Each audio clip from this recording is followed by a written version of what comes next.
Opa.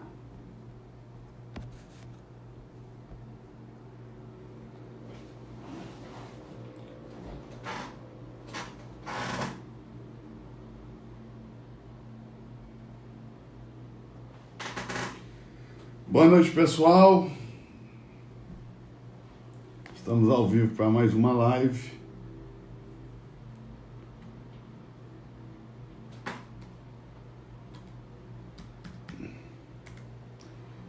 Sobre o Apocalipse. Nós ontem estávamos no Apocalipse capítulo 12.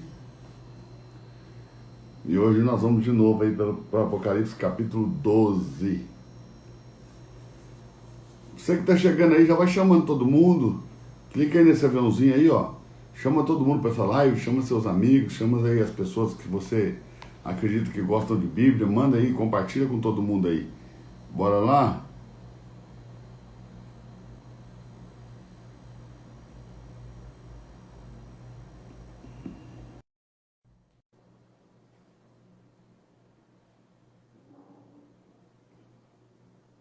Já estou trazendo para a nossa live o pastor Ronaldo Borges, aí tá aí. Boa noite, pastor. Boa noite, pastor. Graça e paz, tudo jóia? Tudo jóia, graças a Deus. Eita, coisa boa. Pastorzão, começar a nossa live hoje, vamos começar de novo no capítulo 12 do Apocalipse, nós paramos no verso 5. Sim. Esperar todo mundo aí ficar preparado. Pessoal, é o seguinte, se você não tocar nesse coraçãozinho aí, ó, o Instagram não vai dar a nossa live por relevante e não vai mandar a nossa live, não vai notificar as pessoas que a nossa live já está acontecendo. Ok? Mas se você tocar com o seu dedo nesse coraçãozinho, o Instagram vai entender a relevância dessa live e vai mostrar essa live para o maior número de pessoas possível. Ok? Estamos aí, então, para mais um dia de live aí sobre o Apocalipse. Toca também no aviãozinho, manda para os seus amigos, manda para todo mundo, ok? Pega a sua Bíblia aí, se você tem uma Bíblia, papel assim como essa, pegue aí. Pega a sua caneta, pegue seu marca-texto, não esqueça nada, que nós vamos para algo muito poderoso essa noite aí, juntamente com o pastor Ronaldo Borges. Eu vou deixar o pastor Ronaldo começar, e depois eu entro também falando alguma coisa, mas eu vou deixar ele começar para a gente discorrer sobre o capítulo 12, pelo menos traçar pontos desse capítulo aí que são importantes, e depois a gente vai comentando parte por parte disso aí. Vamos lá, então. Graças a Deus. Viralizei. Deixa eu só tirar os comentários aqui, pastor. Comentário desativado, bora começar. Vamos para cima. Vamos lá, então. Graças a paz a todos. Que Deus abençoe a todos aí. Vamos continuando, então, aqui. Capítulo 12 de Apocalipse. A partir do verso 5 é a terceira sessão do texto, né? Primeira sessão nós falamos sobre a visão da mulher grávida, né, que simboliza a totalidade da Igreja de Deus no Antigo e Novo Testamento. Segunda sessão e a segunda visão também, falamos sobre um dragão vermelho, né? Falamos pouco sobre isso, mas tem muito mais a ser falado, mas encerramos aí também o assunto, o dragão vermelho, que é o diabo. Que se Terceira levanta sessão, contra a mulher. que se levanta contra a mulher para devorar o filho. E agora a terceira sessão é a mulher dando à luz, o filho, né? Então, verso 5, capítulo 12, verso 5. O texto diz assim: e ela deu à luz um filho varão, que há de apacentar todas as nações com vara de ferro. E o seu filho foi arrebatado para junto de Deus e do seu trono. Verso 6. A mulher, porém, fugiu para o deserto, onde ela tinha lugar preparado por Deus, para que ali a alimentassem durante 1260 dias. 1260 dias. Então vamos lá. Quem é o filho varão? Bom, nós já falamos muitas vezes sobre esse assunto, né? E fica muito claro que o filho varão é a parte mais forte da mulher, né? Como eu disse para os irmãos ontem, o apóstolo Pedro diz que a mulher é o vaso mais frágil, o homem é a parte mais forte, né? E o filho varão, de fato, é a parte mais forte da mulher. O que é a mulher? A igreja. Então, o filho varão é a parte mais forte da igreja que vai governar, segundo o texto bíblico aqui, que vai governar as nações com vara de ferro. Muitas pessoas, quando leem esse texto, elas atribuem o filho varão a Jesus Cristo. E, de fato, não estão erradas, porque Jesus, ele também faz parte do filho varão, porque, de fato, ele é a cabeça, né? Ele é o principal, é a cabeça. Mas o filho varão não é só Jesus Cristo. Outro motivo pelo qual as pessoas, muitas vezes, apontam apenas para Jesus como o filho varão dessa mulher, é porque existem dois textos no Apocalipse que falam sobre governar as nações com vara de ferro. No capítulo de número 19, se nós pudermos ler aí, capítulo de número 19, no verso... Capítulo 19, no verso 15, capítulo 19, verso 15, falando sobre Jesus Cristo, o texto diz que ele vai governar com vara de ferro. O senhor tem o texto aí, pastor? 19, verso 15. E da sua boca sai uma espada afiada para com ela ferir as nações. Ele as apacentará com vara de ferro.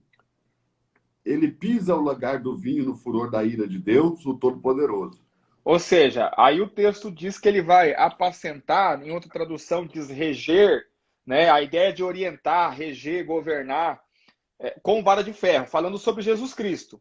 Então esse é um dos motivos porque muitas vezes as pessoas pensam só em Jesus Cristo. Mas tem outro texto no Apocalipse, Apocalipse capítulo 2, que dá um entendimento mais amplo também sobre quem vai reinar e quem vai governar com vara de ferro. Apocalipse 2, 26, 27. Verso 26 e verso 27. Oh, perdão. Desculpa. Fui colocar o chá, desculpa. Minha esposa foi colocar o chá aqui. Ah, sim. Derrubou o telefone. Isso é bom, hein? Obrigado, amor.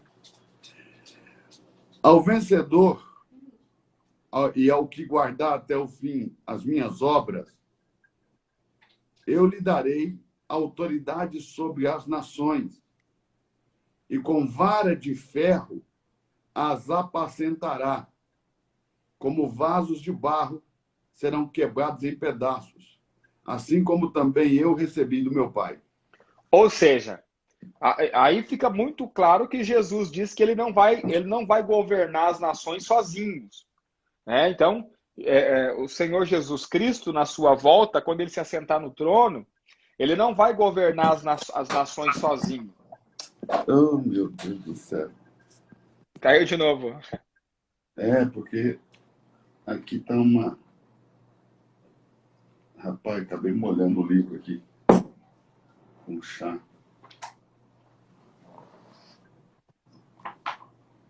Pronto.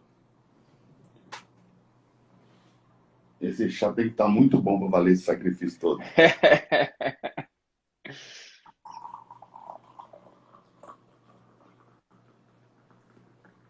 É chá de erva cideira para não ficar acelerado, porque amanhã nós temos imersão logo cedo de Apocalipse. Glória a Deus. Bora lá, vai ser bênção. Pronto, pastor.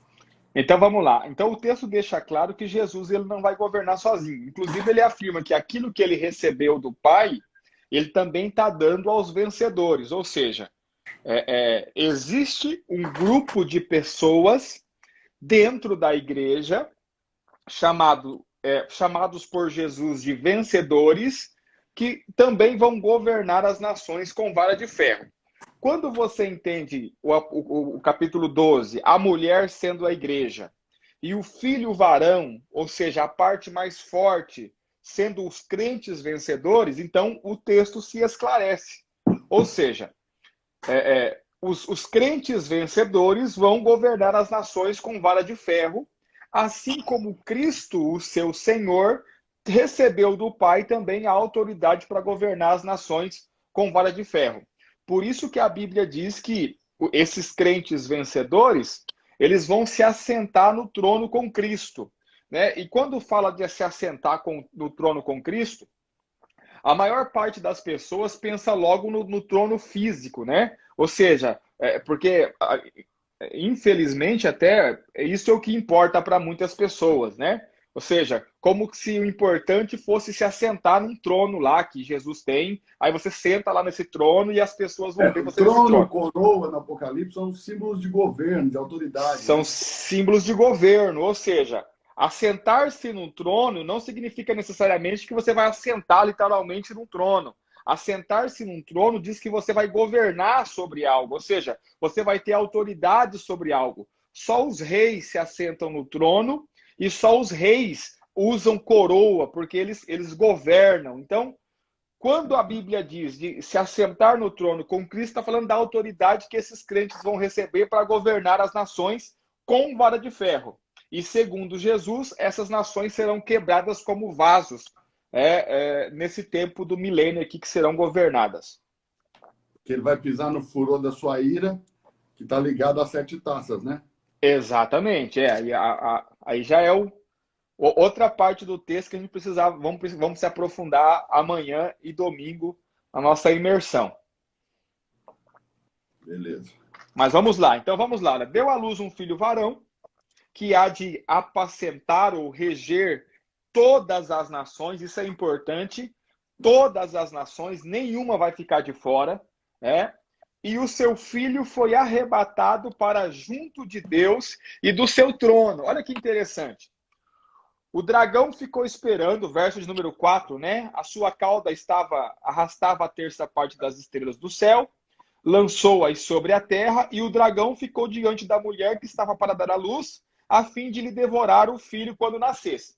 O dragão esperou para devorar o filho. Só que quando o filho nasceu, o filho foi arrebatado para o trono. E aí isso aqui não cabe para Jesus, porque Jesus não foi arrebatado de imediato para o trono quando nasceu. Olha como é que diz o versículo 5. E ela deu à luz um filho. Ou seja, no momento que ela dá à luz o filho, esse filho é arrebatado para o trono. O que significa isso? Observe, os crentes vencedores só aparecerão no final. Porque hoje você não consegue saber quem é crente vencedor e quem não é. Você não consegue saber quem é trigo e quem é joio. Não dá para saber, não dá para diferenciar. Por que não dá para diferenciar? É simples, porque nós não podemos julgar. Nós não recebemos de Deus a qualificação para julgar quem é vencedor ou não, e nem para julgar a obra de ninguém. Porque Jesus disse que ele não vai julgar apenas as obras, mas ele vai julgar também a intenção com que as obras foram feitas. Ou seja, alguém aparentemente pode ser vencedor, mas a intenção com que faz a obra não é correta, não é íntegra, né? Ou seja, quem são os vencedores? Não, no final, eles vão aparecer. Por que eles vão aparecer? Não porque eles aparecerão para o mundo, mas é porque eles serão levados, eles serão de fato levados para o trono de Deus, para onde Deus está. Pastor, deixa eu dar só uma contribuição aí, porque tem gente que deve estar te ouvindo e falando assim, da onde que esse pastor está tirando esse tal de vencedores? Então, você que nunca leu o Apocalipse, ele está falando do Apocalipse capítulo 2, capítulo 3. Exatamente. Então, lá onde está registrado as cartas das 7 igrejas. Todas elas vai estar escrito assim, ó, ao que vencer, ao que vencer, ao que vencer. Quem é o vencedor? Aquele que cumpriu as qualificações que estão ali naquelas cartas. Porque apesar de cada uma ter sido enviado para uma igreja diferente, em diferentes localidades, ok? O Espírito não falou com a igreja. O Espírito falou às igrejas. Então, o que ele falou para Éfeso, vale para Laodiceia. Porque ele não falou com uma igreja, ele não falou com a igreja em Éfeso. Ele falou, o Espírito diz as igrejas. Então, vale para mim, vale para você, vale para nós. Quem são os vencedores que o pastor tanto está falando?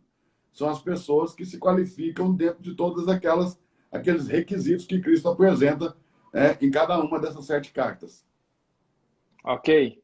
Vale lembrar que os vencedores são crentes qualificados. Então, nós temos crentes vencedores e crentes não vencedores. Pessoas que são salvas vencedoras e pessoas que são salvas, mas que não são vencedoras. Eu estou falando aqui exclusivamente dos vencedores, aqueles que, de fato, vão cumprir essas qualificações aí para serem vencedores. Porque então, o vencedor, ele está na figura do filho varão, do filho homem. Exato. Né? E os demais crentes estão na figura da mulher. Exato. Exatamente. Por isso que o filho varão é levado para o trono, né? Como diz o texto aí, ó, arrebatado para junto de Deus e para o seu trono, mas a mulher fica. No verso 6. A mulher fica, e tem um detalhe, né? A mulher, porém, ou seja, o filho varão foi levado para o trono. A mulher, porém, fugiu para o deserto, onde ela tinha um lugar preparado por Deus para que ali a alimentassem durante 1260 dias, ou seja, 3 anos e meio. Então, o que esse texto está claramente dizendo? Que existe uma parte da igreja que é chamada aqui no Apocalipse de filho varão, mas que também pode ser chamado de vencedores, que vai ser levado para o trono, para onde Deus está. E o restante da igreja, que é a mulher, já aprendemos isso na live de ontem, continua na terra. Só que essa igreja que continua na terra, Deus preparou um lugar para ela. Deus preparou para ela um lugar onde ela continuasse sendo alimentada. Aqui tem um ponto importante, que a gente precisa entender. Observe, a palavra de Deus, ela vai ser proibida no mundo. Então você pode ver, juntando tudo que nós falamos de ontem e hoje. Lembra que eu falei ontem que o dragão é vermelho e que isso tem a ver com o comunismo? Você pode ver que onde o comunismo se instala, as Bíblias são queimadas, as igrejas são destruídas. Não se pode ter a palavra de Deus. Então, o que é alimento para a igreja? Alimento para a igreja é a palavra. A igreja é alimentada pela palavra. A palavra, o verbo vivo de Deus, o pão vivo que desceu do céu, que é o verbo de Deus, que é Cristo como palavra. Agora observe. Aquele que de mim se alimenta, por mim viverá. Exato. Agora, essa palavra ela vai ser proibida na terra durante o governo do anticristo. Então, as Bíblias, não sei se os irmãos já assistiram aquele filme, o livro de Eli, que o filme todo gira em torno de que a ideia de que as Bíblias acabaram, só tem uma Bíblia. Essa ideia é uma ideia assim lógica, isso vai acontecer. Mas Deus vai preparar um lugar onde a palavra continuará sendo pregada. Ou seja, um lugar onde a mulher vai continuar sendo alimentada. E aqui nós precisamos... Eu vou só falar, obviamente eu não tenho tempo para explicar, mas observe, quando Daniel tem a visão, falando desse tempo aqui, e ele vê o animal feroz, a besta, lá na sua visão, a Bíblia diz que, na visão de Daniel, o animal tinha 10 chifres. 10 chifres. Nós sabemos que esses chifres falam de nações, de governo, né? Eu não tenho tempo para te provar isso, mas eu estou te falando aqui. Se você quiser crer, se não quiser, também não tem problema. Os 10 chifres falam de governos, mas a Bíblia diz que quando nasce o chifre pequeno, 3 chifres são quebrados. Ou seja, o que significa isso? 3 nações não vão se dobrar espontaneamente ao governo do anticristo. Serão sentenciadas por isso, vai haver sanções, serão quebrados esses chifres. Porém, elas não vão se render ao governo do anticristo. O que são essas 3 nações, ou esses 3 chifres? É o lugar preparado. Por quê? Porque diante da proibição da palavra, esses países, ou essas nações, não vão se render. e vão continuar pregando a palavra, vão continuar alimentando. E nesse tempo, esse lugar preparado, essa região, vai ser um lugar para onde a igreja vai migrar. Então, vamos supor, né, vamos usar aqui uma suposição. Suponhamos que esse lugar é a América do Sul, o lugar onde nós estamos. E na Europa, não tem mais palavra de Deus e não pode mais ser crente. O que vai acontecer automaticamente? Os crentes, eles vão migrar para esse lugar preparado, aonde ainda no lugar que continua tendo alimento. Isso vai acontecer no tempo da grande tribulação. Ficou claro? Será, pastor? Ou será que eles não conseguiram pegar? Ficou claro. Ou seja, um lugar preparado para que ela seja ali, para que ali a alimentem durante 1.260 dias, ou seja, 3 anos e meio. Agora, olha que detalhe importante, né? Nós temos aqui um detalhe importante. A Bíblia diz, olha que detalhe interessante. A Bíblia diz que o anticristo, né, no capítulo 13, aí, se a gente virar uma página, no verso 5, falando sobre a besta, né, que é o anticristo. Foi-lhe dada uma boca que proferia grandes coisas e blasfêmias. E lhe foi dada autoridade para agir por 42 meses. 42, então, ou seja, o anticristo, ele tem autoridade para agir 42 meses, ou seja, 3 anos e meio. É o tempo que ele tem autoridade para agir. Coincidentemente, né, e que não é uma coincidência, obviamente, o cenário em que a mulher, que o filho varão é levado e a mulher fica na terra para ser alimentada por 1.260 meses. É os mesmos 42 meses, os mesmos 3 anos e meio. Então, perceba, ligando isso aqui ao texto de Tessalonicenses, que diz que existe um que o detém, até que do meio seja tirado, fica muito claro que não está falando do Espírito Santo. Não é o Espírito Santo, e quem vai ser tirado da terra não é o Espírito Santo, é o filho varão. É o filho varão. É o filho varão que é gerado para vencer Satanás. Exatamente. Que é o da profecia de Gênesis 3,15. Exatamente. Ou seja, fazendo o cálculo do tempo, fica claro que de fato está falando Satanás do filho não varão. pensou numa mulher corporativa, né? Não. Ele pensou numa mulher individualmente falando. Exatamente. Exatamente. Ele pensou... Ficou claro até aqui? Ficou claro. Ele pensou numa habitação individual e Deus acabou fazendo como uma mulher corporativa, né? Exatamente. Que engloba todo o povo de Deus. Exatamente. É exatamente isso. Então, só resumindo aqui essa terceira sessão, essas duas partes, o filho varão é arrebatado para o trono, a mulher fica na terra e vai ter que enfrentar um tempo difícil aí de perseguição para vencer, para também se tornar vencedora, né? São os vencedores tardios. Nesse caso agora, diferente do Jardim do Éden, negando o próprio ego, ao invés de querer ter conhecimento do bem e do mal. Exato. É o contrário. Ao contrário. Vamos continuar? Bora. Olha lá, verso 10. Não, verso 10 não. Verso número 7. 7. Olha a palavra que para nós é imprescindível para entender. Por quê? Porque nós estamos falando de duas quedas do dragão. No verso 4, o dragão é lançado sobre a terra. No verso 8, de novo.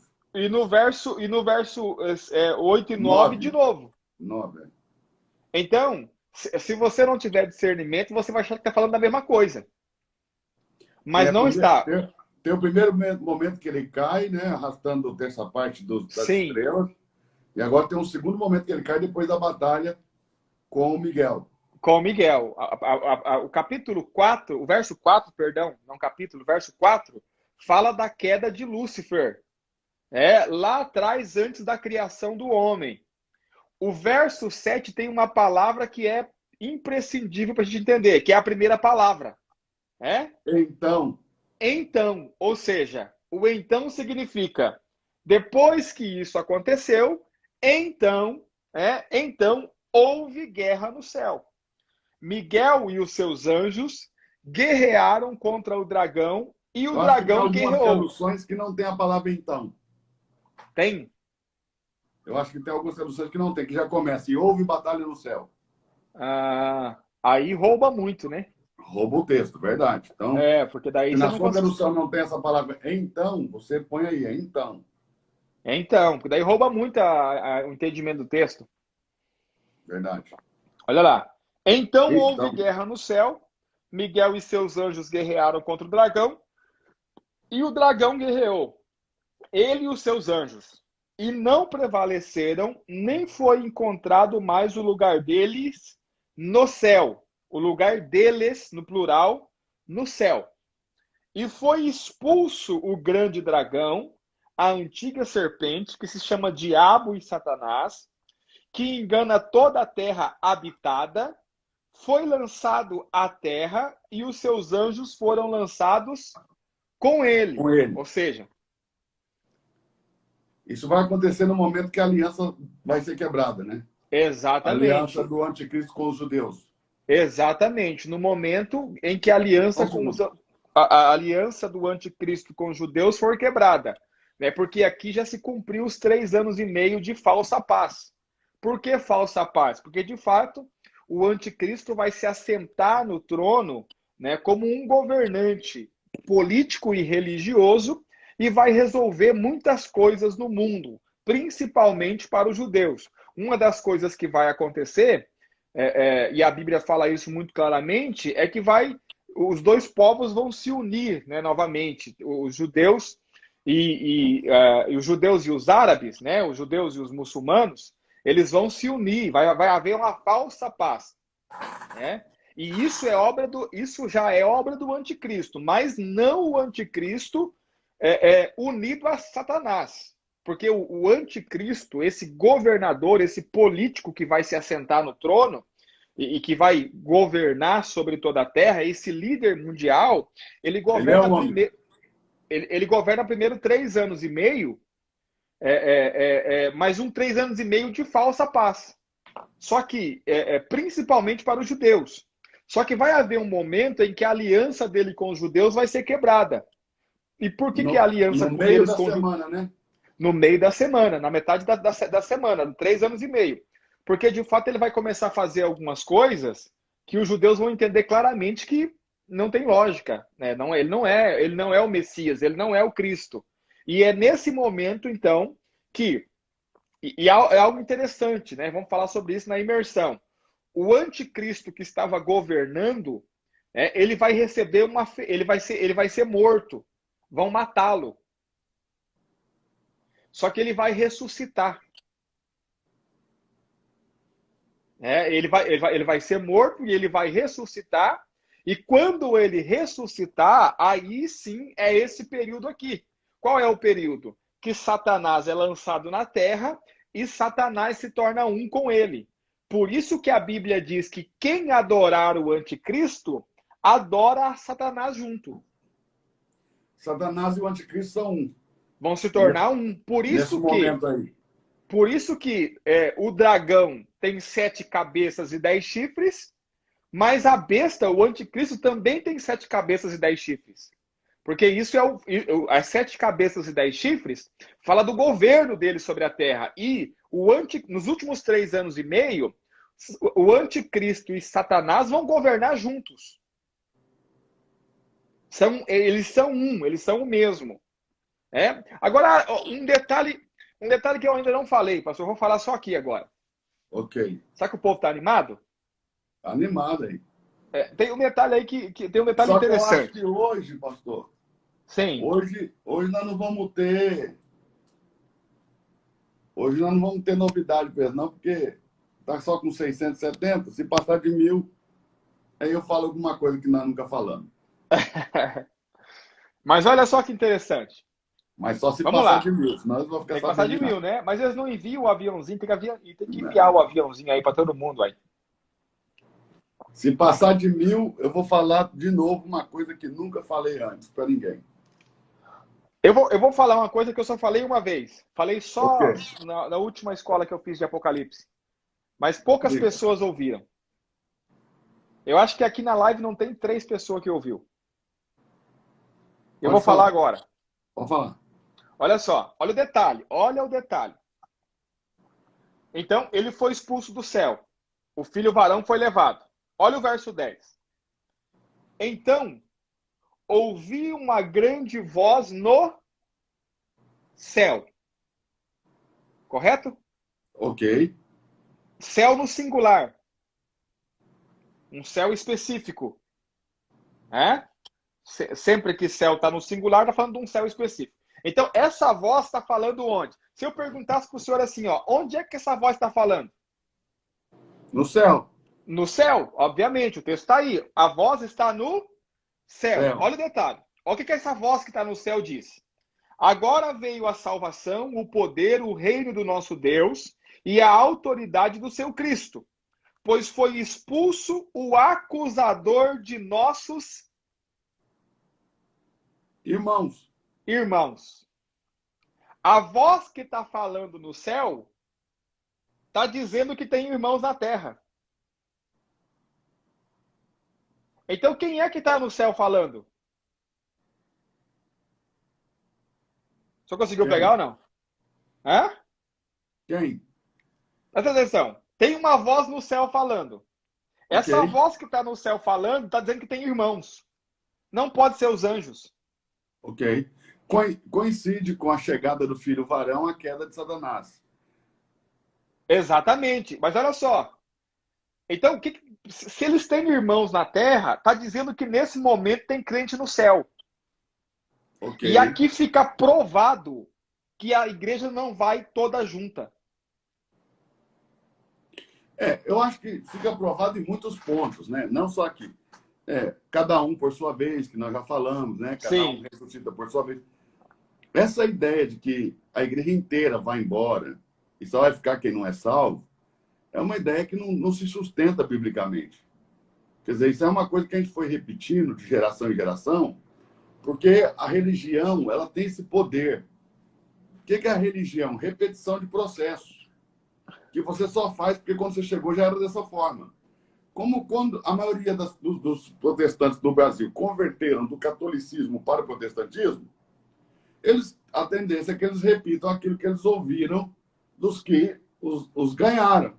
Concordo. Ok? É uma tendência natural. Então, vai se repetindo, e aquilo vira uma verdade. Concordo. Não quer dizer que a igreja brasileira tenha parado para estudar profundamente as escrituras como igreja.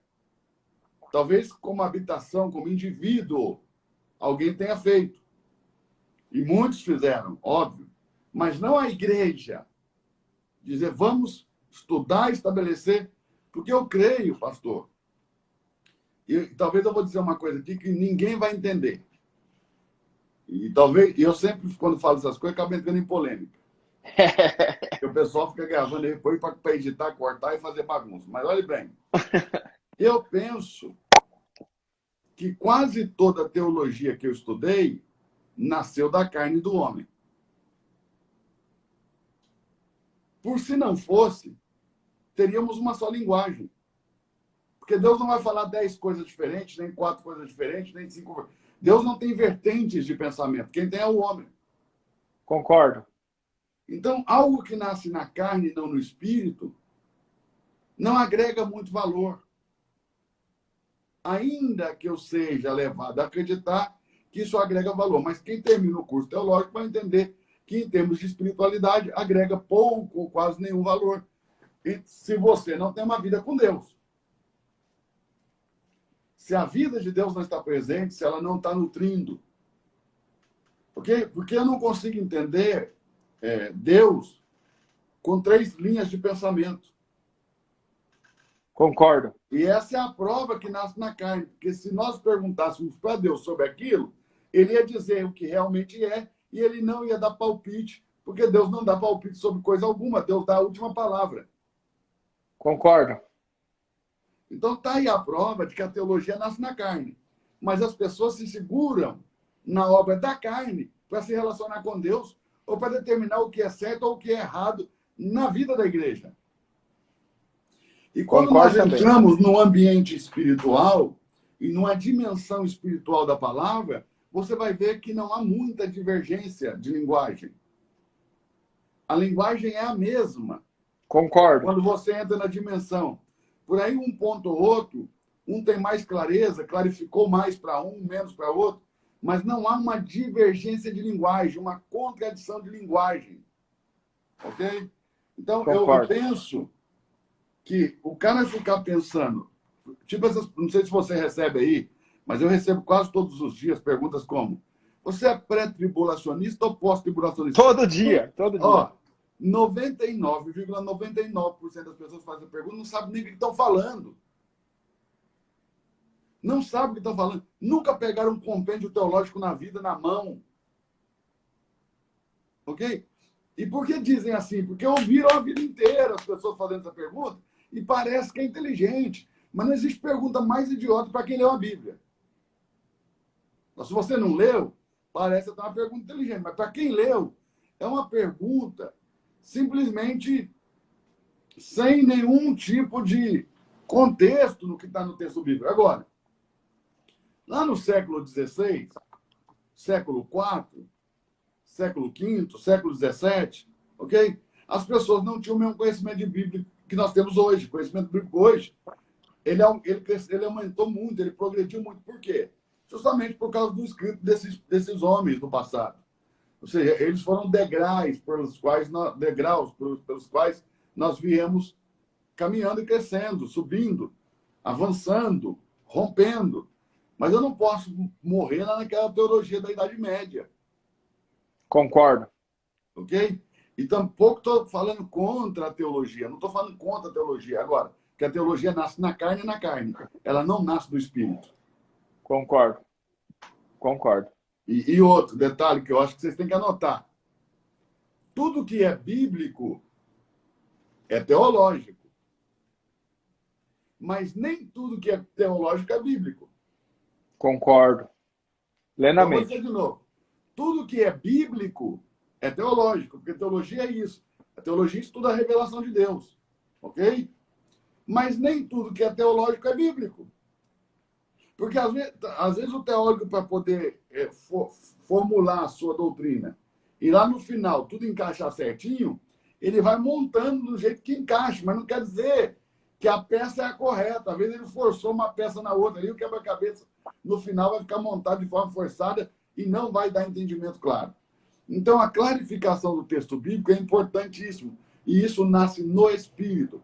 É numa dimensão espiritual. Isso não é humano, não é natural. Nós temos que parar de tratar como natural. Agora, é algo que está acessível a todos os homens de bom coração e que realmente busquem a Deus. Ok? Porque se esse homem buscar a Deus, ainda que ele não tenha ainda sido alcançado pelo Evangelho, Deus vai fazer com ele a mesma coisa que fez com Cornélio, o centurião da corte chamada italiana. Deus vai mandar enviar um pregador para ele pregar o Evangelho, para que ele possa alcançar a revelação de Deus, porque Deus está vendo sinceridade no coração desejoso. E ele não rejeita. Ok? Então, só para deixar claro, pastor Ronaldo Borges, que tudo que nós estamos falando nasce numa dimensão paralela a essa natural. Isso não é do natural. Então, não adianta o cara querer compreender isso aqui com uma mente natural. Ele precisa abrir o coração dele para as coisas do Espírito. E aí ele vai conseguir perceber todas essas coisas que nós estamos falando aqui. Mas continue aí, pastor. Conclua só para eu saber. Eu concordo. Deixa eu só acrescentar algo ao que o pastor falou aí. Sim. Daí nasce a importância, pastor, do meu ponto de vista, da pregação expositiva, né? E não da pregação, que na época do seminário a gente chamava de pregação temática. Nunca dei conta de fazer uma, não me cai. Porque quando eu falar para as pessoas qual que é a diferença. Pregação expositiva é quando você pega o texto, você lê o texto com o contexto e você prega a partir da ideia do texto. Então, ou seja, a ideia não é sua, a ideia é do texto. Você vai expor o texto, por isso pregação expositiva. A pregação temática é aquela que o cara escolhe o tema que ele quer falar e aí ele fica catando versículo na Bíblia para provar a ideia dele. Para endossar o que ele quer dizer. Só que a pregação temática, ela é uma fonte de heresia. Porque, por exemplo, no meu sermão teológico, tópico temático, eu preguei que eu fiz um sermão provando biblicamente que os crentes tinham que beber cachaça. Uai, eu peguei o tema, o crente tem que beber cachaça. Não foi esse o tema que eu usei na época, mas aí eu fui pegando os versículos, fui catando os textos da Bíblia, né? Paulo recomendando Timóteo tomar vinho. Então, qual é a autoridade maior do que Paulo na Bíblia? Então, o Provérbios dizendo que tem que dar bebida forte para o amargurado de alma. João, eu fui catando os para textos. mim, João alcançou uma dimensão maior que Paulo. Só João. Aqui no Apocalipse. Ó. Exatamente. Ou seja, o sermão temático, o cara pega lá um tema e cata um monte de... Que nem o cara pega um monte de versículo para provar a ideia dele. Agora, quando você prega... Como nós estamos lendo o texto aqui e estamos expondo as escrituras. Não é ideia nossa. Nós temos que lembrar que nos Estados Unidos eles usaram a Bíblia para escravizar pessoas, né? Ou seja, a Bíblia acaba falando o que as pessoas querem que ela fale, né? Você vai juntando os textos, vai argumentando e vai fazendo a sua ideia. Por isso a importância disso aqui, ó. Isso aqui é o quê? Isso aqui é a exposição das escrituras. Estamos lendo o texto no contexto e expondo o que o texto está dizendo. Não é um tema da minha cabeça. E o detalhe, usando a própria Bíblia para provar a Bíblia. Para interpretar a Bíblia, que esse é o princípio básico de interpretação, né? Você não interpreta a partir do que você acha que é. Você interpreta a partir daquilo que a Bíblia diz que aquilo é. É como o fermento, né? Então tem gente que diz que o fermento é bom porque cresceu. Porque é bom porque faz crescer. Mas na Bíblia, em nenhum lugar o fermento é bom. É sempre coisa negativa. Não precisamos entender isso aí. Mas vamos lá. Vamos ver o verso 10. Eu quero que você marque isso aqui. Ó. Vamos lá. Verso 10. Então, vi uma grande voz no céu. Essa voz está no céu. Agora veio a salvação, o poder, o reino do nosso Deus e a autoridade do seu Cristo. Pois foi expulso o acusador de nossos irmãos, que os acusava de dia e de noite diante de nosso Deus. Ou seja, essa voz que está falando no céu, está dizendo que tem irmãos. O que isso significa? Que esse grupo está separado, porque esses irmãos, que ainda vão morrer, e a gente vai provar isso aqui agora, eles estão na terra. Que é a mulher que ficou. Ou seja, se você não crê, ou se você não acredita que, de fato, os crentes serão levados em 2 momentos, como é que você vai explicar isso? Pois, tem um detalhe também que a mulher não teve só um filho, né? Não. Ela tem uma descendência. Exatamente. E a descendência dela não foi levada para Deus por outro ano, ficou. Exatamente. Vamos lá. Continuando. Verso 11. Como é que esses irmãos vão vencer? Isso aqui daria uma aula de umas 20 horas. Esse versículo 11 aí, ó. Olha só. Eles o venceram. Por causa do quê? Primeiro, por causa do sangue do cordeiro. Então, eles são lavados pelo sangue do cordeiro. E por causa da palavra do seu testemunho. Porque eles sustentaram o testemunho de Cristo em um momento difícil. E por quê? E porque não amaram a própria vida da alma até a morte. É a vida da alma, a vida psique. Psique. Mas na maioria das traduções não vai estar a vida da alma, vai estar só vida. Mas a palavra aí é psique. Agora, olha que interessante, pastor. Os tradutores não conseguiam diferenciar essas coisas, né? Teologicamente, não, né? Naquele momento, não. Mas olha só que chave poderosa aqui, ó. O que o pessoal que está no céu disse? Olha lá. Então, verso 10. Então vinha uma grande voz do céu, dizendo: agora veio a salvação, o poder e o reino do nosso Deus e a autoridade do seu Cristo. Por quê? Pois foi expulso o acusador. Então, qual que é a especialidade do diabo? Acusar. Então, como é que eu venço o diabo? Quando eu compreendo o sangue de Jesus Cristo, que me purifica de todo pecado. Que aí Aqui está um ponto. já não cabe mais acusação.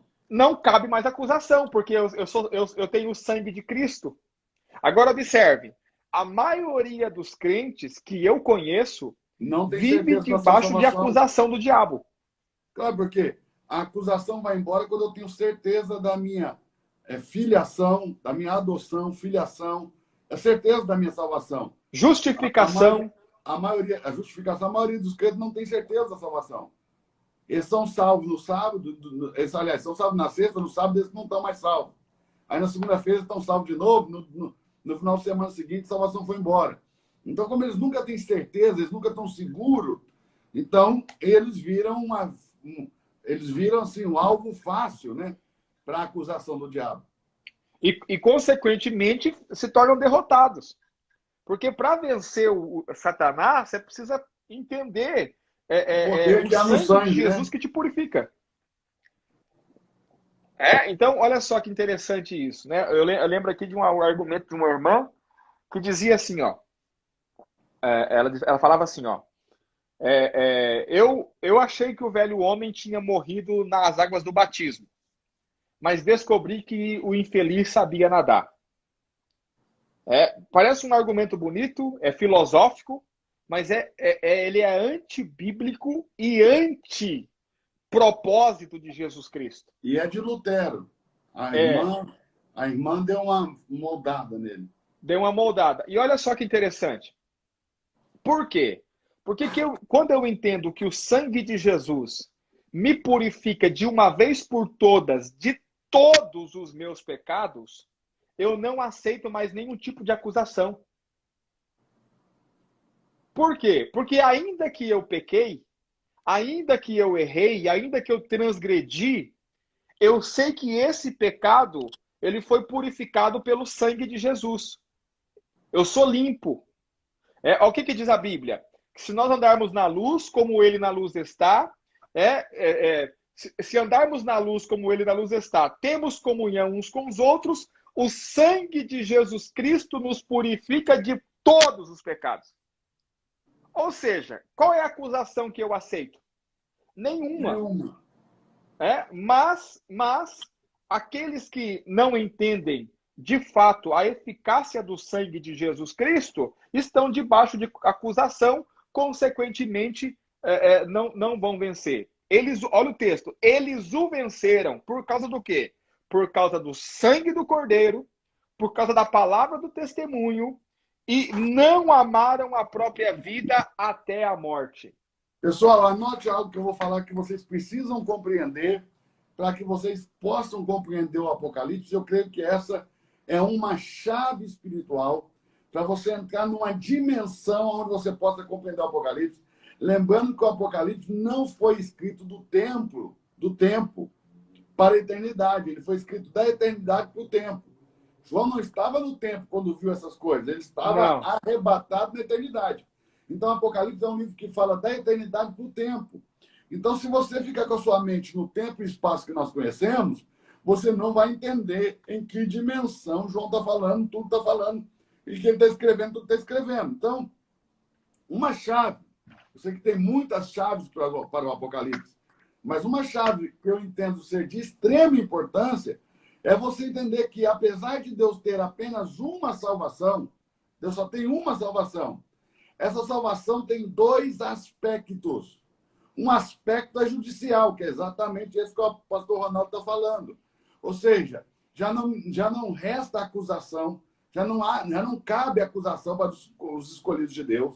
Não se pode acusar um escolhido de Deus. Não tem do quê, ok? Já que Cristo morreu de seu sangue e nos purificou de todos os pecados. Já não há condenação para os que estão em Cristo. Então, isso está falando do aspecto judicial da salvação. Mas a salvação tem um outro aspecto, ela tem um aspecto orgânico. E a salvação orgânica, ela não acontece como a salvação judicial. A salvação orgânica, ela é um processo contínuo. A salvação judicial já está consumada. A salvação orgânica está se consumando. A salvação judicial foi na cruz. A salvação orgânica é na vida de Deus. A salvação judicial está consumada pelo sacrifício de Cristo. E apenas Cristo, não há participação do homem. A salvação orgânica está se consumando, ok?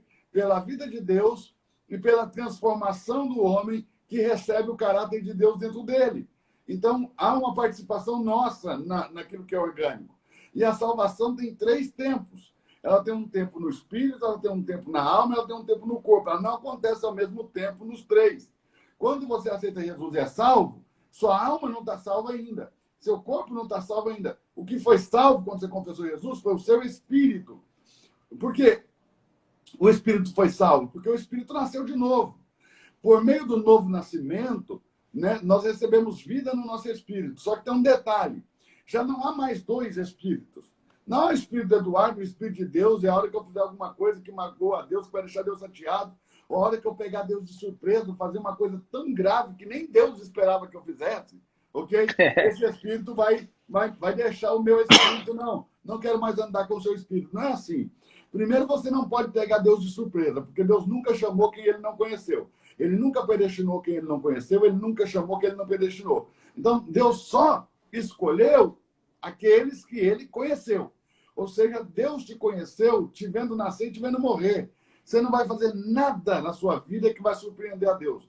Tudo que você ainda vai fazer na sua vida, quando você, pelo Espírito Eterno, acessa a eternidade, você não vai mais fazer, você já fez. E mesmo assim, Deus te conheceu, Deus te predestinou, Deus te chamou, Deus te justificou, Deus te glorificou. Agora, o meu espírito nasce de novo, a minha alma não nasce de novo. Você não vai encontrar nenhum texto na Bíblia Sagrada que fale sobre novo nascimento da alma. Só vai falar de novo nascimento no espírito. Por que a alma não nasce de novo? Porque a alma não é, ela não é salva por esse caminho, não é salva dessa maneira. Ela é salva pela transformação. Ela sofre uma transformação. A palavra transformação aí está usada lá em Romanos 12:2. Essa palavra vem de metamorfos, a palavra é metanoia, né? É mudar a forma de pensar. E vem de metamorfos, de onde vem a palavra metamorfose. Ou seja, é a largata que encasulou e virou uma borboleta. Quem não assistiu o processo não acredita, ok? Porque fica irreconhecível. Então, a alma é salva pela transformação. Por isso que lá em Tiago 1:21 vai dizer: recebei com mansidão. E olha o detalhe, mansidão. Por que mansidão? Porque a palavra de Deus afronta a minha alma. A palavra de Deus afronta a maneira que eu penso. A palavra de Deus confronta a minha forma de pensar. Confronta a minha ética humana. Confronta os meus conceitos humanos. Ela confronta meu ego. A palavra de Deus, se eu for nutrido da palavra de Deus da maneira que tem que ser nutrida, minha alma vai morrer. Ok? Porque ela não vai suportar. Então, ele diz: receba com mansidão a palavra em voz enxertada, a qual é poderosa para salvar a vossa alma. Ou seja, a minha alma é salva por aquilo que a palavra gera nela, pela transformação que a palavra enxertada em minha alma vai gerar nela. E o meu corpo, no fim, não vai ser salvo por meio de transformação, nem vai ser salvo por meio de nascer de novo. Ele vai ser salvo por meio da ressurreição e glorificação. Esses são os termos. Ressurreição e glorificação. Então, o corpo vai ser ressuscitado e glorificado. Diferente daqueles que eu falei ontem, que vão ter os seus corpos restaurados, aqueles que são filhos de Deus vão ter os seus corpos glorificados. Então, a Bíblia vai usar o termo restauração para um e glorificação para outro. Então, nós não podemos confundir. Então, os 2 aspectos da salvação, judicial orgânica, os 3 tempos da salvação, no espírito, na alma e no corpo, são de suma importância. Eu não sei como um crente consegue existir na Terra sem saber disso. Porque a vida de um crente que não sabe dessas coisas, ela deve ser um martírio diário. Deve ser um martírio. Talvez pagar as punições e todas aquelas penitências que nos propunha a igreja medieval seja melhor e mais fácil do que ser um crente com a mentalidade distante dessa realidade de que o Espírito de Deus, lá em 1 Coríntios capítulo 6, verso 17, vai dizer: entrou em mim, se uniu com o meu Espírito, se tornou um só Espírito. Não tem mais 2 espíritos, não tem Espírito de Eduardo, Espírito de Deus. Agora é só o Espírito de Deus habitando no Eduardo. O meu espírito, ele é um contenedor para o Espírito de Deus. O meu espírito humano, ele não tem uma personalidade, ele recebeu a personalidade divina. E essa personalidade divina vai lutar para transformar a minha realidade ou a minha personalidade. Por isso que Paulo vai escrever em Gálatas que o espírito luta contra a carne. O que é a carne? Essa natureza da alma, essa natureza caída que nós herdamos de Adão. Então, a nossa alma, apesar do nosso espírito ter nascido de novo, ela continua com os velhos conceitos, o velho homem continua existindo nela. Então, nós temos que deixar transbordar, e daí vem o transbordo. O que é o transbordo? Transbordo não é ganhar dinheiro, transbordo não é ter carro bom, transbordo não é romper a procrastinação, a preguiça, todas essas coisas, que são importantíssimas para a sua vida na Terra. Mas o transbordo que a Bíblia fala é um transbordo da natureza de Deus para dentro da minha natureza humana, carnal, que está na alma, a ponto da natureza de Deus sufocar a minha natureza humana até que ela morra. Então, quando você canta lá e diz que eu diminuo e que ele cresce, você não sabe a bobagem que você está falando. Essa mensagem, isso não é o Evangelho de Cristo. Essa mensagem quem falou foi João Batista. E João Batista não é o modelo substituível por Cristo. Ninguém pode substituir a Cristo. Ele é nosso modelo. E Cristo diz, importa que você morra. Então, Paulo, eu fico imaginando Paulo cantando que eu diminui e que ele cresça, porque Paulo diz, já não vivo eu, é Cristo que vive em mim. Entende? Não cabe para Paulo a ideia de eu diminuir, porque quem diminui, a qualquer hora levanta. Ok? Qualquer hora cresce de novo. Quem morre, morre. Então você precisa morrer. Então, essa questão é de suma importância compreender. E eu quero dizer para vocês que em breve nós vamos fazer lives grátis aqui só para falar dos dois aspectos da salvação, dos seus 3 tempos. Muito, muito importante. Pastor, chega o rei. Vamos lá. Então, verso 12, né? Verso 11, eles venceram. Verso 12, por isso alegrai-vos, ó céus, e vós que neles habitais, perceba que tem gente habitando no céu, ai da terra e do mar, porque o diabo desceu até vós com grande cólera, grande ira, sabendo que pouco tempo lhe resta. Ou 3 seja, anos e meio. ele desceu para a terra e agora ele sabe que só resta 3 anos e meio. Né? O grande objetivo dele era o filho. Mas o filho varão foi levado para o trono, ele não conseguiu pegar. Então o que ele vai fazer agora? Verso 13. Quando o dragão viu que fora lançado na terra, perseguiu a mulher que dera à luz o filho varão. Essa é a perseguição do anticristo contra a igreja. Exatamente, porque olha só, e aqui nós vamos colocar não em só ordem. contra a igreja e os judeus, que os judeus estão inseridos na mulher, né? Exatamente. Aqueles 144 mil Exatamente. que foram selados lá em Apocalipse 7. Exatamente. Agora olha só que interessante. Qual que é a dinâmica? O filho varão é levado. Começa na terra o governo do anticristo, mas um governo de falsa paz. Então, não existe de fato uma perseguição declarada. Embora vai haver perseguição, embora a Bíblia nessa época já vai estar proibida, embora já vai haver uma só moeda, embora já vai haver uma só religião, embora tudo isso aí, mas a igreja vai conseguir ainda ir para um lugar preparado e ali ela vai ficar sendo alimentada por 3 anos e meio. Mas agora que o diabo desceu à terra, na metade dos 7 anos, agora... Você arriscaria falar quais seriam essas 3 nações? Eu arriscaria falar 2. Uma, América. Brasil. Brasil, Estados Unidos? Brasil e Estados Unidos. Com certeza. Assim, ó. Mas com muita certeza. Ou seja, os Estados Unidos é a águia, o Brasil é o ninho da águia. Os Estados Unidos é a águia, o Brasil é o ninho da águia ou o deserto. Com certeza. E assim, ó, presta atenção. Onde você vai encontrar... Presta atenção, tudo está caminhando para cumprimento da profecia bíblica. Em que país você encontra 2 presidentes que mais apoiam Israel do que Estados Unidos e Brasil? Em que país você vai encontrar 2 presidentes declarados cristãos e que estão restaurando a questão política dos cristãos no país? Qual é os 2 países que têm mais liberdade religiosa, no sentido para os cristãos? Lembrando, irmão, que isso não está escrito na Bíblia, de Estados Unidos e Brasil. Nós estamos compreendendo e nosso coração está cogitando pelos textos. Exatamente. E também por causa dos acontecimentos. Ou seja, outro ponto importante. Por que o Brasil o Brasil tem dimensões continentais. Né? O Brasil tem 230 milhões de habitantes, mas aqui caberia 1 bilhão de habitantes tranquilo.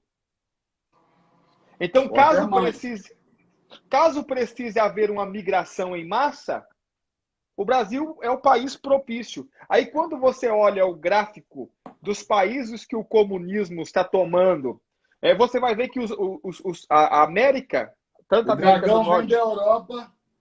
Exatamente. De frente para a Águia. Exatamente. Só que, olha só, o Brasil tem o território para proteger a igreja. Os Estados Unidos têm o armamento bélico. Porque a mulher não só vai receber um lugar preparado para ser alimentada, mas aí, presta atenção, esse é o primeiro momento, os 3 anos e meio de falsa paz. Mas quando o dragão perseguir a mulher, ela vai receber asas de águia. Conseguiu pegar ou não? É a América, sim. A América. Ou seja, quem vai botar a cara com os Estados Unidos? Embora vai acontecer e esse chifre também será quebrado. Mas do meu ponto de vista, né, e aqui sou eu que estou falando, a Bíblia não diz isso claramente. Eu acho que ele vai ser quebrado por causa da questão econômica. Não Também. por causa da questão bélica. Também, com certeza. Mas as coisas estão ligadas, né? Penso eu, né? Mas as duas coisas estão totalmente vinculadas. A guerra custa caro. Não tem guerra sem dinheiro, né? Não tem. Aliás, o que mais pode enriquecer uma nação é a guerra, né? Há quem diga que a Segunda Guerra Mundial, quando os Estados Unidos se envolveu, né, que houve o bombardeio dos japoneses ao porto de Pearl Harbor, há quem diga que por trás tinha gente manipulando para que os Estados Unidos entrasse na guerra por causa da economia, para ganhar dinheiro. Ok. Ficou claro até aqui? Ficou claro. Eu acho que também vale lembrar aí, essa parte me chama muita atenção, porque o dragão não foi expulso antes da chegada do filho varão. Não. E talvez o povo não entendeu ainda. Existe um tipo de crente que venceu Satanás. Eles simplesmente venceram Satanás. Quando eles chegam no ambiente, Satanás tem que sair, não tem outro lugar para ele. Exatamente. Esses vencedores, quando eles chegam no céu, o filho varão chega no céu, chega no trono de Deus, a dimensão. Céu aqui é para você entender. Nós não estamos falando de tempo e espaço. Ele vai chegar no trono de Deus. Fora do tempo e espaço. Eles vão na eternidade. Exato. Eles vão lançar Satanás da eternidade para o tempo. Exato. Sabendo, Satanás, que resta só 3 anos e meio para sua prisão. Exato. Muito poderoso, pastor. Bora lá. Verso 14. E foram dadas à mulher as 2 asas da grande águia. Se você for ver o símbolo dos Estados Unidos hoje, é representado por uma águia, né? Eu não creio em coincidência, eu creio na precisão de Deus. Eu também posso depois postar isso aí, o desenho, né? O dragão vindo da Europa com a China, e também a águia, o ninho da águia, ok? O filho varão. Isso é muito bom. Podemos postar isso tudo depois. Olha lá. E foram dadas à mulher 2 asas de grande águia para que voasse até o deserto, ao lugar onde é alimentada durante um tempo a serpente, ou seja, longe da face do dragão. O pastor, travou aí sua internet. Travou minha internet? Travou. Repete de novo que você travou. Voltou agora ou não? A imagem está um pouquinho travada ainda. Aí, aqui. voltou. Voltou? A sua voz está boa. Não, a voz está boa. Só que a imagem está travando um pouquinho. Eu acho que é instabilidade na rede mesmo da cidade. É provável. Provável. E agora, tá ouvindo? Tá vendo? Sim. Sim, tá. Agora voltou ao normal. Então, vamos lá. Verso 14. E foram dadas à mulher 2 asas da grande águia para que voasse até o deserto, ao seu lugar, onde é alimentada durante um tempo, tempos e metade de um tempo, 3 anos e meio, mais uma vez, longe da face da serpente. Verso 15. Então a serpente, que é o diabo, que é Satanás, né? lançou da sua boca atrás da mulher água como um rio, a fim de fazer com que ela fosse arrastada pela corrente. Então, Deus, ele fala através de figuras, né? Nós não temos tempo para ir lá ver os textos e tudo, mas eu vou falar. Água, muitas águas fala de multidão, de gente, de povo. Então, da boca da serpente saiu águas, ou seja, aquilo que o diabo vai dizer acerca da igreja que ficou, vai fazer com que as pessoas, os ímpios, persigam a igreja.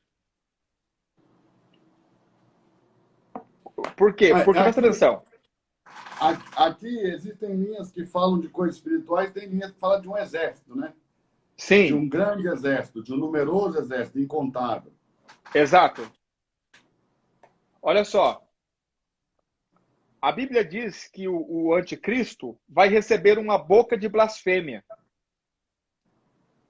E ele vai falar contra Deus, contra o trono de Deus e contra aqueles que habitam no céu e contra o tabernáculo de Deus. E o anticristo, ele vai convencer as pessoas, os ímpios, aqueles que ele está governando, né? Nesse caso aqui, principalmente Europa e essa turma toda aí, ele vai convencer de que o problema é a igreja. Então, da boca dele, da boca da serpente, sai um rio para tentar tragar a mulher. O rio, águas, fala de multidão, de povo, exército numeroso. Ou seja, através do que ele fala, a mulher é perseguida. E de fato, né? Isso vai acontecer, porque toda a culpa vai... existe uma figura que exemplifica isso aqui, que vai acontecer aqui na Grande Tribulação, que é o Nero. Nero também é uma tipologia do anticristo. César Nero, né? O seu nome nas letras hebraicas, se você pegar o nome César Nero e somar as letras do nome, vai dar 666. Exatamente. 666. O que o Nero fez? Aliás, a Bíblia diz que o número da besta é o número de um homem. De um homem. Exatamente. Isso é algo importante de se entender com o tempo, né? Porque, de fato, o anticristo, ele sucede a linhagem dos Césares. Ele é o último César. E o Nero, ele botou fogo, ele botou fogo na capital de Roma e culpou os cristãos. E começou uma perseguição aos cristãos. É nessa perseguição que o apóstolo Paulo é morto. Então, isso vai acontecer novamente. Então, tudo tá... Aí você tem que somar. Tá vindo... Aqui em Apocalipse está escrito que eles vão incendiar, né? A sede do governo do anticristo. Exatamente. Olha só. Aí você tem que unir isso aí ao quê? As 7 trombetas, porque é esse tempo que começam as trombetas. Exato. O que está acontecendo? O verde foi destruído, o mar foi destruído, os rios foram destruídos, boa parte, o sol, a lua... A culpa é de quem? A culpa é dos crentes, daqueles que servem a Deus. Por que a culpa é daqueles que servem a Deus? Porque Deus está na terra e eles não estão reconhecendo. Porque ele vai se sentar no trono de Deus dizendo que é Deus. E não passa de homem. E não passa de homem. Ou seja, e nesse momento, então, começa essas águas, né? Que de fato vão perseguir a mulher. Verso 17. Verso 16, né? 16. Mas a terra socorreu. 16. A terra socorreu a mulher, a terra abriu a boca e engoliu o rio que o dragão lançara de sua boca. Ou seja, existe algum lugar aí que vai tentar proteger a igreja, né? Rapaz, eu tenho uma revelação fortíssima desse verso 16, mas precisaria de umas 2 horas para falar disso aqui. Mas bora lá. Verso 17. E o dragão irou-se contra a mulher e foi guerrear contra o restante da sua descendência. Isso é muito importante. É. A mulher tem uma descendência. Exatamente. Ó, eu quero falar também, pastor, queria que a gente falasse também sobre... Eu quero falar um pouquinho, queria te ouvir também. Sobre os vencedores tardios. Sim. Das 800 pessoas que estão nos ouvindo, mais de 800 pessoas estão nos ouvindo, eu te garanto que quase todos nunca ouviram falar dos vencedores tardios. Não poderia falar. Mas antes disso, eu queria abrir espaço aqui nessa live. Eu gostaria que você prestasse muita atenção no que o pastor Ronaldo Borges vai falar agora, ok? Eu queria abrir espaço e eu gostaria que você me ouvisse também e que você adquirisse para o seu próprio conhecimento o livro que o pastor Ronaldo Borges está lançando. Porque vai te Exatamente. ajudar muito. Ele vai falar sobre graça e sobre reino, vai falar sobre um ponto de convergência entre os dois evangelhos, da graça e do reino. Que eu disse ontem nos Códigos do Reino, que apesar deles serem adquiridos de forma contrária, de jeito nenhum eles são contrários.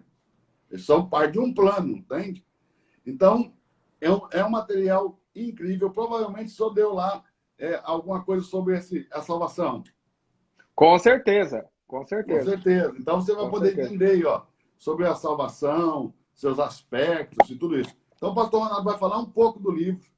Se eu puder passar o link, pastor, do Sim. livro, eu vou colocar esse link também nos meus grupos para que vocês possam adquirir. Vai estar no Instagram do pastor, está na sua bio já? Tá agora. Agora tá lá na bio e também tá lá no Stories. O link Está na disponível. bio e está no story lá no Arraste para Cima. Pastor, fale um pouquinho do seu livro antes da gente falar dos vencedores tardios. Então vamos lá. Eu estou lançando meu primeiro livro, né? O nome do livro é O Evangelho da Graça e o Evangelho do Reino, o ponto de convergência. Da onde veio a ideia do livro? A ideia do livro veio de... eu sou pastor de igreja e eu percebi que as pessoas, quando elas entendem o Evangelho da Graça, normalmente elas começam a desprezar o Evangelho do Reino. Como que se fosse, tipo assim, eu entendi a graça, o reino fica para lá. E quando elas entendem o evangelho do reino, elas querem desprezar o evangelho da graça. Como que se fossem coisas opostas. Por quê? Porque a graça fala daquilo que eu recebi gratuitamente sem precisar fazer nada. Por isso, graça.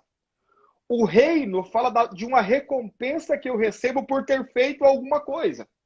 Ou seja, parece que são contraditórios os evangelhos. E daí nasce a ideia do livro, o ponto de convergência. Então, qual é a estrutura do livro? Eu vou explicar o que é o Evangelho da Graça, primeiro, nesse livro, né, com todos os textos, as referências. Depois eu vou explicar o que é o Evangelho do Reino, com todos os textos e as referências. E num terceiro momento eu faço o ponto de convergência, onde os evangelhos não só se encontram, mas onde eles se completam. Porque a frase que eu repito muitas vezes no livro, né, na última parte do livro, é essa: não existe reino sem graça. Sem a graça não existe reino. É a porta de entrada. Exatamente. Ou seja, então é um livro de cunho teológico. Eu escrevi esse livro com muito carinho, com muita dedicação, na expectativa de trazer luz aos irmãos sobre a salvação, sobre o reino e sobre o ponto de convergência entre os dois evangelhos. Então, nesse momento agora, está lá na minha bio e também nos stories do livro, eu quero dedicar todos os primeiros livros, esses primeiros livros que serão vendidos e enviados essa semana, eu quero fazer uma dedicação a punho para cada um dos irmãos, com o nome dos irmãos. Então, estou abrindo nesse momento, agora, exatamente agora, abre-se então a venda para o livro, né? E se os irmãos tiverem interesse no livro, Pastor é só ir lá. Você está entendendo o que está acontecendo? O pastor está lançando o livro dele aqui na live. Olha a honra, Agora, exatamente agora. As honra. vendas abrem agora. Iniciamos a venda do livro agora. Está Então, aberto agora. já pega aí seu cartão de crédito, vai lá e adquire esse material. Vai ser riquíssimo para a sua vida, riquíssimo para o seu crescimento, ok? E é isso que eu sempre digo. Eu e o pastor Ronaldo temos uma mesma linguagem, apesar de que em pontos, um ou outro ponto, a gente fala de forma diferente, temos uma mesma linguagem. A espinha dorsal do que nós ensinamos é a mesma coisa, porque é a Bíblia. E essa é a vantagem de você não se deixar levar por teologias, mas sim por textos. Porque quando alguém te cita o texto, você fala, é isso. O Espírito Santo em você testifica. Então é importante você voltar para algo, se a gente puder chamar de teologia isso, vamos chamar de uma teologia mais bíblica, a teologia bíblica. Que não é a teologia de fulano de tal, de cicano, de beltrano, é a teologia da Bíblia. Ou seja, é estudo da revelação do que tem na Bíblia, do que há na Bíblia e de que maneira? A partir do pensamento bíblico, não a partir do pensamento de alguém que leu a Bíblia. Ok? Então, é muito importante isso. Então, Exatamente. adquira já, vai lá no link que está na bio do pastor, clica nesse link, você vai ser direcionado para uma plataforma de compra, você vai comprar e ele vai enviar para sua casa e ele está dizendo que vai dedicar. Os meus, pastor, eu dediquei, mas não coloquei o nome, porque a gente demais, eu não sabia como fazer o controle do nome de todo mundo. Sim. Então, só para os meus alunos que eu pus com o nome deles. Sim. Mas eu vou fazer isso essa primeira semana, pastor. Ah, tá. Então, presta atenção. Então, é só quem comprar essa semana. Na primeira semana. Não vai dar para ficar fazendo isso aí o tempo todo. De 8 a 7 dias ele vai dedicar com o seu nome. Eu quero, assim, eu quero não só dedicar com o seu nome, mas eu quero colocar algo nessa dedicação de dentro de mim, do Espírito de Deus para a sua vida. Né? Quero também ser profeta nessas dedicações aí. Então, esse livro, pastor, óbvio que a coruja tem que gavar o toco, como diz os antigos, né? Mas ficou muito bom. Ficou muito. Para ter uma noção, eu gastei 1 ano e 2 meses. Depois do livro escrito, eu gastei 1 ano e 2 meses para deixar ele do que eu queria. Era para ser lançado há 1 ano e 2 meses atrás. Mas toda hora que o cara me mandava... eu quero mudar isso, quero mudar isso, quero mudar isso. Ou seja, 1 ano e 2 meses trabalhando para entregar, de fato, um material que seja claro, que te ajude, que te ilumine. Então, vale a pena você investir aí nesse livro. Então, vamos fazer isso agora. Você passa aí e compre o livro do pastor Ronaldo Borges. Vamos falar, então, um pouquinho, pastor, só para a gente encerrar a nossa live, nós já estamos aqui quase 1h30. Sim. Mas vamos falar um pouquinho dos vencedores tardios. Vamos lá. Nós falamos muito no capítulo 14 da primícia e do restante da colheita. Certo. Né? Certo. Mas existe no texto bíblico uma ordem para que na colheita algumas espigas fossem deixadas para trás. E isso é chamado respinga. Respiga são as espigas deixadas para trás que depois alguém vem recolhendo. E essa respiga, ela tipifica de maneira muito clara, ok? Os vencedores tardios. Pastor, primeiro, por que eles são chamados tardios? Eles são chamados tardios porque eles não conseguiram vencer com a vida. Então, eles virão depois. Eles também serão vencedores, também vão se assentar em tronos, também vão governar com Cristo, não serão julgados como os outros serão julgados, porque já são vencedores, né, porque entregaram a sua vida, mas eles se tornarão vencedores no último momento, no último instante. Ou seja, por isso são tardios, né? É chamado de vencedores tardios, porque de fato vieram mais tarde, né? Não são vencedores junto com os primeiros vencedores. Vieram depois desses, na verdade, no final da grande tribulação. Foi bom você falar que eles não serão julgados junto com os outros, porque uma coisa importante é que nós temos uma visão no texto bíblico dos vencedores de pé sobre o mar de vidro. Correto. Esse mar de vidro, vai dizer Daniel, que ele é um rio de fogo. Correto. João também vai dizer que esse rio ele é cristalino, ele é transparente, ok? Ele é transparente como cristal e parece um mar de vidro. Correto. Então, fogo e água são os meios pelos quais Deus executa juízo. Por exemplo, a terra de Gênesis 1, verso 2, ela está baixo um dilúvio. Toda Correto. a terra de Gênesis 1, verso 2 está coberta de água, não há porção seca. Ou seja, Deus vai ter que separar águas em cima do céu, águas embaixo do céu, e vai ordenar que as águas que restaram na terra se ajuntem só em um só lugar, e então apareça a porção seca. Não tinha porção seca. Esse foi Correto. o primeiro dilúvio. Esse dilúvio é oriundo do juízo que Deus exerceu sobre a criação original. Depois Correto. nós temos um outro dilúvio, que é o dilúvio de Noé, onde Deus também executou juízo a partir das águas.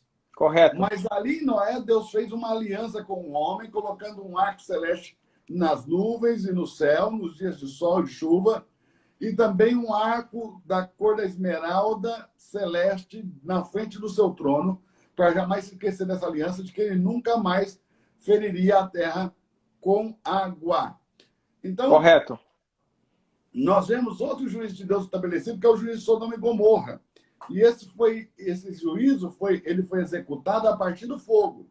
E nós temos também o texto bíblico que fala do juízo por causa do levante da rebelião de Gog e Magog, que vai ser uma grande rebelião das nações que estão agora já estão restauradas, já estão há 1000 anos debaixo do governo de Cristo, mas não é suficiente para que essas nações ímpias se convertam. Então, eles não vão se converter, eles não vão ter vida eterna, eles vão estar ali porque eles não podem fazer nada por causa do poder. Quando diz vara de ferro, vai reger pela força, não vai ser democracia, vai ser um reino, ok? Então, quem não se submeter vai ter que enfrentar a força. Como eles vão ver que é impossível enfrentar a força desse reino, eles vão se deixar restaurar. Agora, quando o diabo for preso, for solto da prisão no final dos 1000 anos, ele vai sair, vai enganar as nações, vai dar o seu poder a elas e elas vão acreditar que podem vencer o governo de Cristo e vão marchar, né, como as areias do mar em toda a largura da terra contra a cidade do Deus vivo, contra a cidade dos seus santos. E aí, Deus vai fazer o quê? Tacar fogo na terra. Então, outro juízo pelo fogo. Então, água e fogo são os meios pelos quais Deus executa juízo. O fato desses vencedores estarem de pé sobre as águas e o fogo significa que esses aí já não cabe mais juízo. Ou seja, na parousia do Senhor, e para você que não sabe o que é parousia, eu acabei de postar no meu Instagram, aí no feed, um banner que vai explicar tudo acerca do rapto, dos vencedores, da parousia do Senhor, da grande tribulação. Eu quero que você saia dessa live, corra para lá e comente o que você aprendeu nessa live, o que você ouviu aqui que foi novo para você, quais são as suas dúvidas depois dessa live, porque nós queremos, numas próximas lives, estar te respondendo essas dúvidas, querendo estar aclarando essas coisas para você. Então, é muito importante. Você está sendo abençoado? Seja sincero aí com você mesmo. Você está sendo abençoado por esse tempo que eu e o pastor Ronaldo Borges estamos dedicando a Deus em favor da sua vida? Porque nós estamos aqui servindo a você, mas como quem serve ao Senhor. Nós estamos dedicando tempo a Deus para edificar a sua vida, para tentar abrir os seus olhos. Nós também não queremos te convencer de nada, mas nós queremos te mostrar que há mais coisas do que te contaram. Há mais coisas que precisam ser estudadas, há mais pontos que precisam ser aprofundados, ok? E um detalhe importante, quando você coloca lá no feed as suas dúvidas, né, nós vamos nos balizando para as próximas lives. Então é importante, se você está sendo abençoado, retribua. Porque, olha bem, gratidão é um princípio de prosperidade, é um princípio de crescimento espiritual e é uma das maneiras de você tomar governo sobre o seu aprendizado. Existem algumas maneiras. Uma é não guardando para você. Você não vai se tornar um obeso espiritual. Transborde na vida de alguém, ok? Fale disso para alguém, ensine mais alguém, fale mais alguém, propague tudo que você aprendeu. Isso é uma tarefa que você, quando executar, você vai amadurecer e crescer e aprender 10 vezes mais. Porque agora você não está estudando, você está ouvindo o que nós estamos dizendo. Estudar, você vai estudar depois, quando você pegar a Bíblia, abrir isso de novo, e quando você falar para as pessoas, quando você for dando, o Espírito Santo vai encaixando para você o quebra-cabeça, você vai ficar surpreso como que você vai crescer quando você começar a repartir. outra forma de fazer isso é sendo grato, né? Exercendo gratidão. A Bíblia diz para ser grato àqueles que te ensinam e tudo. Então, em forma de gratidão, você não está pagando por essa aula, é de graça. Corre lá no feed, comente, fale, marque 2 ou 3 pessoas que você conhece, que você entende, olha, essa pessoa precisa saber disso, dessas coisas, precisa também ouvir isso. Marque ele lá, convide ele para as próximas lives, tá bom? Eu vou fazer uma próxima live na segunda-feira para falar sobre o assunto da salvação. Se o pastor Ronaldo Borges estiver livre, pastor, o senhor está convidado, tá? Ok, vou falar pastor. sobre os tempos da salvação. Eu quero falar sobre a salvação judicial, orgânica, os 3 tempos da salvação. Talvez eu vou fazer um dia ou 2 aí, só falando desse assunto, mas vou ficar umas 2, 3 horas na live. Ou até 4 horas na live, porque eu quero que você saia com entendimento disso tudo, tá bom? Pastor, muito obrigado. Eu vou deixar o senhor falar um pouquinho mais sobre o livro, antes da gente sair. Sim. O que eles podem encontrar de conteúdo no livro, ok? A parte do conteúdo, para que eles possam ir lá agora, comprarem no link que está lá na sua bio, na bio do Instagram do pastor Ronaldo Borges. Como é que está seu Instagram, pastor, para que eles possam encontrar? Pastor Ronaldo Borges. Então você põe @pastor Ronaldo Borges, PR ou pastor? Pastor. Então, pastor Ronaldo Borges, você põe aí, @pastor Ronaldo Borges, vai lá, clica no link que está na bio dele e adquire o livro, ok? Ok. E não esqueça também de adquirir o livro Deus e Você, de A a Z, 23 princípios para que você tenha uma vida espiritual vitoriosa. Eu peguei cada letra do alfabeto, né? Trouxe uma palavra que é um princípio também da nossa fé e discorri sobre esses princípios. Eu abro cada princípio desse, eu abro com uma frase de alguém conhecido e a partir dessa frase eu começo a discorrer sobre esses princípios. Tem muitos princípios, jejum, tem muita gente me perguntando do jejum. Aqui, ó, eu falo sobre o jejum de uma maneira muito, muito boa, clara, clarificada, que dá para todo mundo entender. Também é um livro que será de presente. Então, o meu não tá no link na bio, porque nós estamos com o link lá da imersão de Apocalipse, que começa amanhã, 9 horas da manhã. Ainda dá tempo de você clicar nesse link aí, fazer sua inscrição e não perder por nada essa imersão, porque essa imersão pode mudar a sua vida, ok? Pastor, fala um pouquinho mais do conteúdo do livro. Bom, o conteúdo do livro está muito bom e muito prático, muito claro, né? Antes de eu finalizar tudo, algumas pessoas leram o livro e eu colhi o feedback dessas pessoas entendidas da palavra de Deus e pessoas também sem muito entendimento da palavra de Deus e até mesmo novos convertidos, né? E o livro ficou de forma muito clara. É uma teologia profunda, mas de forma clara, né? O conteúdo do livro, basicamente, é dividido em 3 sessões.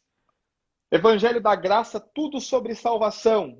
Assim, ó, dezenas e dezenas de textos bíblicos explicados sobre a salvação pela graça.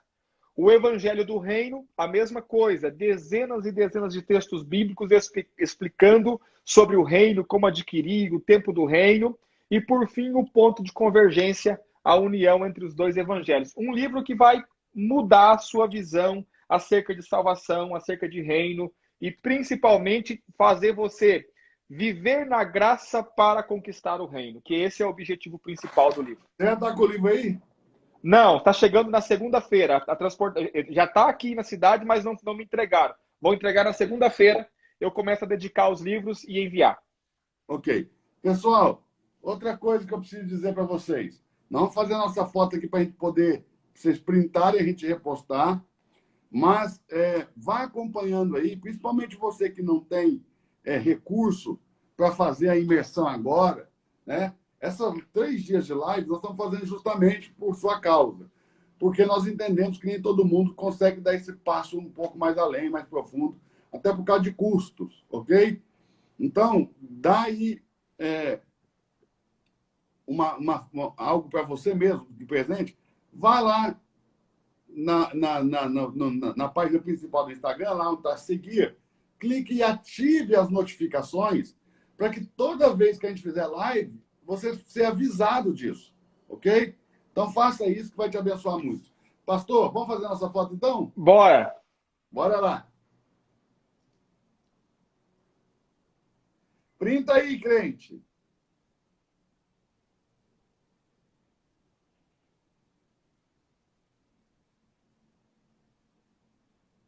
Outro dia eu falei assim, fala aí, crente. Aí uma irmã falou para mim assim, ah, pastor, mas eu sou católica. Eu falei, vocês não são crente não, gente? Você é católico, eu estou falando com você também, para católico é crente. Você não crê em Jesus? Então pronto, estamos crentes. Bora lá.